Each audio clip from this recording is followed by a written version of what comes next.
Oda is cooking, bro. This don't make no sense. How is he cooking like this? How is he cooking like this?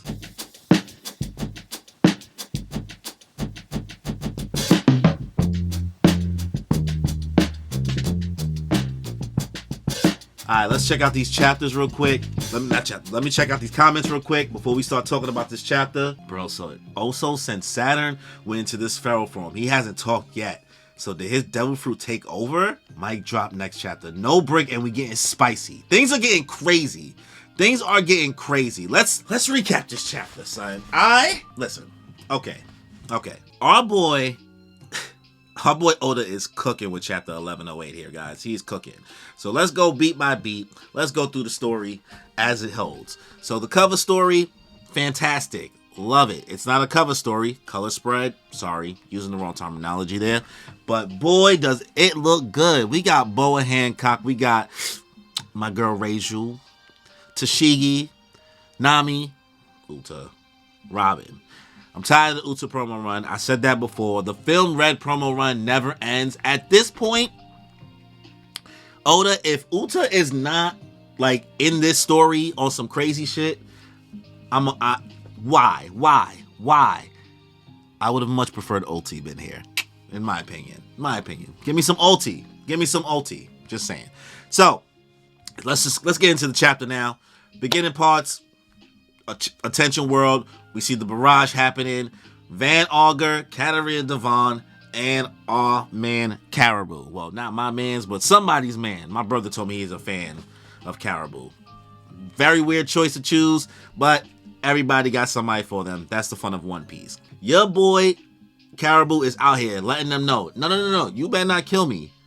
You gonna piss your captain off. The Commodore himself. And I really do fuck with the fact that like they call him Commodore Teach.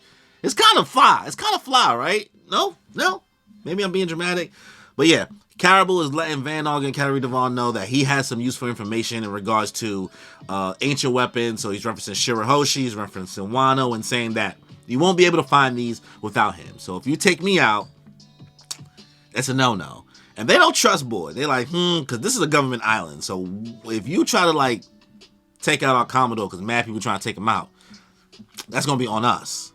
So I'm sure they're going to decide to take him. But we'll see how it plays out. I really am becoming a bigger fan of Van Augur more and more. I blame the anime, but Van Augur really has been cooking. Chillfully, just vibe-wise, the statements he say, I like what he's been doing. So before we get to the next segment of the chapter, let me read some of the comments. Let's see. Egghead has been one of the best written arcs, and I think it may be the best in manga history. Thoughts?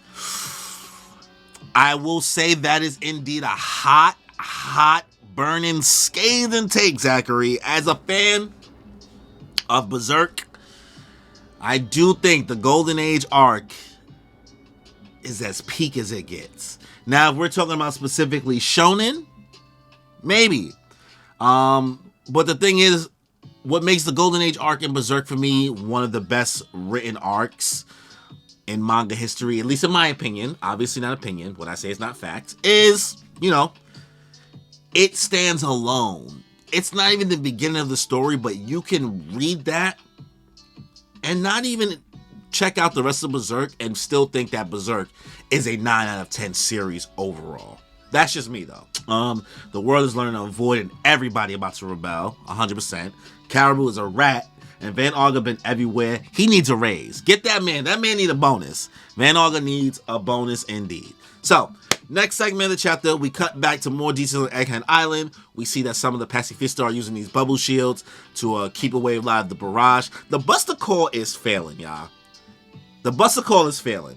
It's not looking good. It's not looking good for the Buster Call, but we'll see how it goes. We got introduced to a bunch of Vice Admirals here, and I was said before during the stream that I know within the story, we tend to like really shit on the Navy and the power level and the strength of the Admirals, and I'm not a power scaler, I always say that, but a bunch of Vice Admirals being here is a problem for most pirate crews. We just so happen to be the Mugiwara no Luffy's Nakama. You know what I mean? So, We got all these Vice Admirals on deck who are like, ugh, wish we could kind of call off this Buster Call. This shit's not looking sweet. So we got Vice Admiral Bluegrass, a lot of dog names here. So Vice Admiral Hound, Vice Admiral Guillotine, and we got Doberman. And they like, I bet.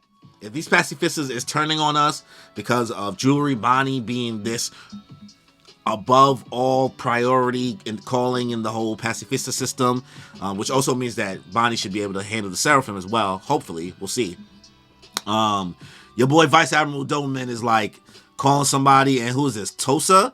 Vice Admiral Tosa rushing down. He sees Bonnie, Frankie, and Atlas. And Atlas? Am I using the wrong one? I always get some of the Vegapunk versions wrong. Pulling up. Bro thought he was coming in with a shining finger, burning finger. He thought he was Domon Kachu from G Gundam. Sorry, Vice Admiral Tosa. L's. About to get on our boy Frankie and Bonnie. Giants come in and save. So, while that's going on, when the Giants show up and they're coming in with the save, we see Dorian Broggy talking to our guys. We find out that they did their research to make sure they know who was who in the Straw Hat crew.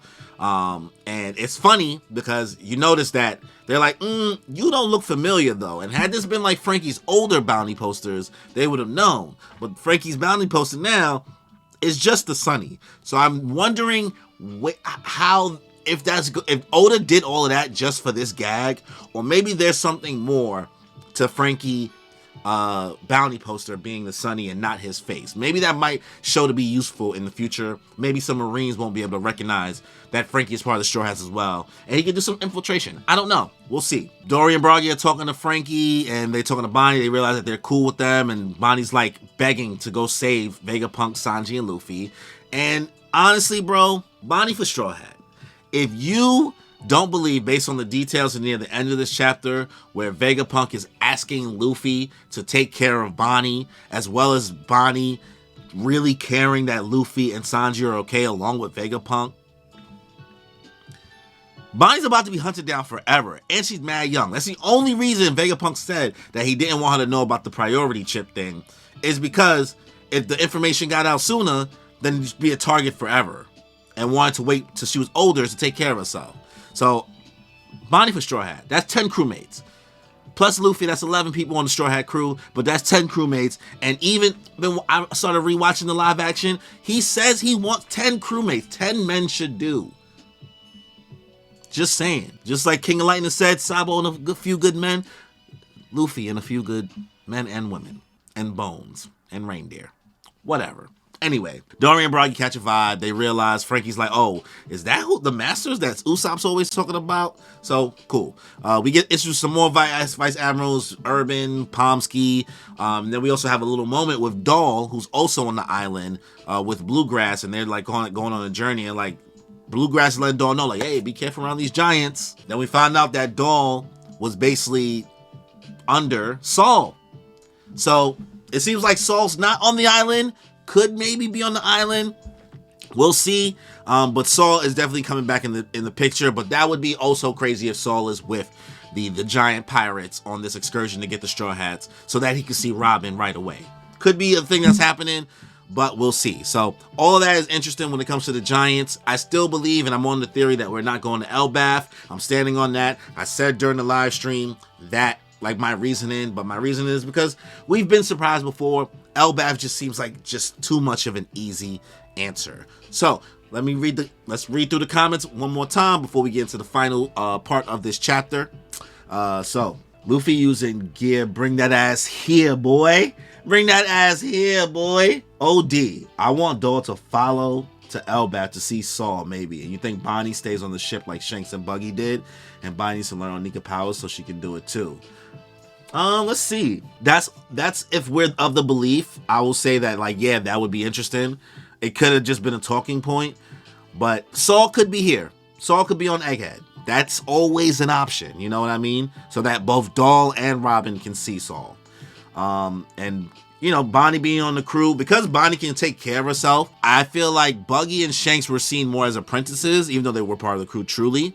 But in my opinion, I believe that that's going to be a full-fledged crewmate, because Bonnie is not no kid, really. I mean, yes, Bonnie's young, 100% a child, But she's a supernova, member of the worst generation. That is a fully capable crew member right there. But still a child, nonetheless. Ronald Swain, Bonnie part of the crew because of Vegapunk. I think it's a mix of Bonnie. This whole experience, I think, makes it part of it. But I think Vegapunk is the icing on the cake with all of this for Luffy to be like, join my crew. We'll protect you no matter what. You know what I mean? Because this is it. Vegapunk is out of here. He dead. That's the whole reason why the message is going off that we'll get to. We need Frankie to pop off an egghead. I need my boy Frankie to get some type of upgrade. Give my son a iOS update or something. Caribou versus Barto about to be let. Woo! Actually, I never knew I wanted to see a fight more. Caribou versus Bartolomeo is going to be top tier. It's going to be top tier. It's going to be more lit than Shanks versus Blackbeard. Just saying. Let's see. Vivi is coming back like really soon. Maybe. Sean, this dude's a Knicks fan all of a sudden. Come on. Go to bed. Go to bed. I don't think Saul's here got to get to Elbaf. Like I said, I'm standing on business on my theory that we're not going to Elbaf in the main story. So therefore, our thoughts will never align there. And if I'm wrong, I'm going to be wrong. I'm totally okay with that. It's not that deep. It's just a One Piece theory. Not like I said, the raid's going to fail. What do you mean by that? Like I said, shout out to Morsh. But yeah, let's get into the final parts of this chapter. Finish out this stream. Your boy Saturn, demon time. Sun is completely said, nah, I ain't human no more. Now y'all really now y'all really insects. He is locked in. Your boy Vegapunk, once again, making the plea to Luffy, letting him know, to look after Bonnie and why all of this was a secret. And even I've made the fact that Vegapunk is really about to die in the same arc we met him is poetic and makes sense because you really don't want to keep a character that knows all this information around too long, I guess, because it can really ruin things for our characters in regards to knowing information, which would then in turn give us information that we don't need to know too soon. It just ruins the plot. You know what I mean? This is still a story that needs to be written. And definitely, if you're one of those people that's like, well, they just should have did this and we would have been done. Well, then, it wouldn't be One Piece, it'd be over. And then what are we really here for? You know what I mean? If you're a One Piece fan, what are we really doing this for? If you want the most logical thing to always happen. But yeah, Vegapunk's on his deathbed. Your boy Jay Garcia Saturn, it's feral. Very feral. Very angry looking. Giving up all looks of being human. Sanji standing there, staying on business, lit up. It seems like he has venom coming from his little tentacles. You know what I mean? Zachary says, where does the rest of the Vegapunks go after all this? I believe that the Vegapunks just shut down. I think if the main body is gone, they also shut down. And that's going to be it. So, I don't know. Or maybe they only can be active while on this island. They cannot leave this island. But if the island gets destroyed, then what can they do? You know what I mean? Saturn attacking Luffy. Luffy hits the dodge. Luffy's telling Sanji, yo, get out of here, my guy. Take Vegapunk, get him out of here, even though he thinks he's going to die from being moved. Sanji tried to hit the skedaddle. At first, I was sitting here during the stream nah, give my son Sanji a fight. Let's shoot the tools on tools. A 2v1. And then I forgot. Where is Borsellino? Borsellino, where are you? Where's Kizaru? I forgot. I was silly. I was caught off guard. I was a baka. Because immediately Kizaru comes through. And instead of donutting Vegapunk, shish kebab. Quiet. Over for him. These admirals need to chill on making desserts and delicacies and foods on the battlefield. Your boy Luffy mad, talking about apple gramps. Are you okay? No, he is not okay. Finished him.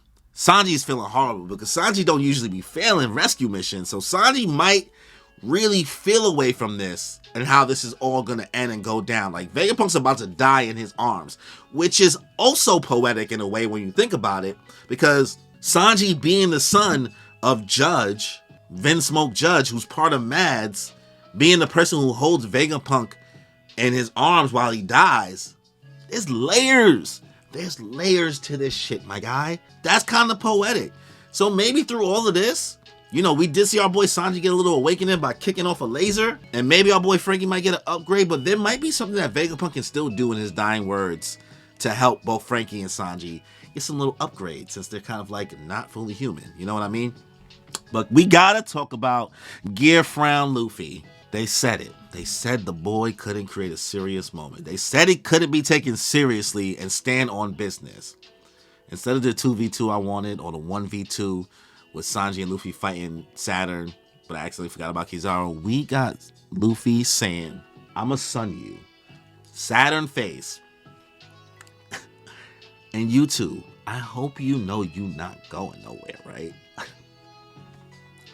Oh, you approaching me? That boy is cooking.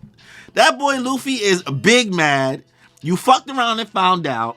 And now we about to get Frown. Luffy, Gear 5 is about to go bananas. Auto Protocol, Vegapunk dying, sets off this message that's about to go to the whole world. Zawaldo. I don't know what they're about to find out. We don't have a break next chapter, but it is time. I don't think it's going to be the Void Century information, but I do believe that the world is going to find out everything that's been really going on here in the One Piece world and everything that the government has been really keeping to themselves and is going to expose. Now, it depends on how pre-recorded this is. If this was made before Vegapunk realizing that Luffy is the Sun God Nika and the whole Gear 5 and all that other stuff, then that's probably going to be excluded. Nobody's going to know that Luffy is the Sun God or Joy Boy, maybe. But all the other information that Vegapunk knows, I don't know. And where is the giant robot? The giant robot hasn't even showed up yet. What if Luffy is a funny boy and puts on the giant robot armor while he's in Giant Gear 5? I don't know. This chapter was fire. This chapter was a banger. 10 out of 10s. 10 out of 10s. This chapter is 10 out of 10s. The boy is cooking. Egghead is coming to a finale. We are reaching a climax. I don't know how Luffy's about to do this, but if Luffy solos by himself, Kizaru and Jay Garcia Saturn right now, I don't know. I don't know. I mean, Dory and Broggy are on their way too, so it could just be a giant free-for-all, and they just wildin'. They just wildin'. So, we'll read the final couple comments on this chapter before we end the stream. Let's see. I think the Robo Vegapunks are going to stay alive and escape on the shit. Bat gone mad. I see why you would think that, but I don't know. Not sure 100%. If all the Vegas die when Main died, but the Vegapunks are not worried, though, about it.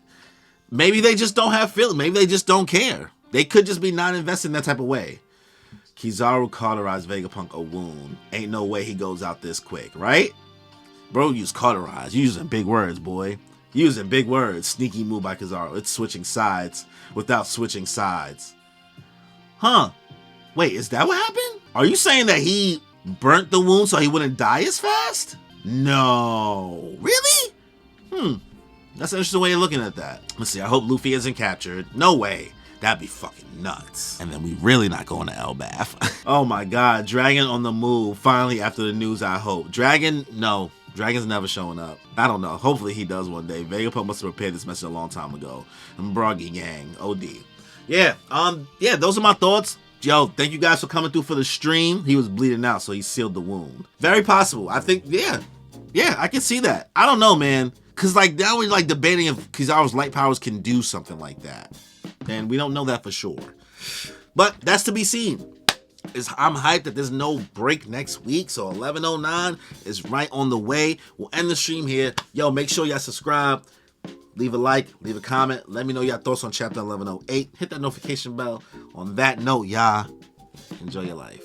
I'm feeling great and feel the vibe. I'm really grateful we alive. And I'm feeling great cause lately I've been on the way to something great. And I feel alive cause I create like every day and I'm on today.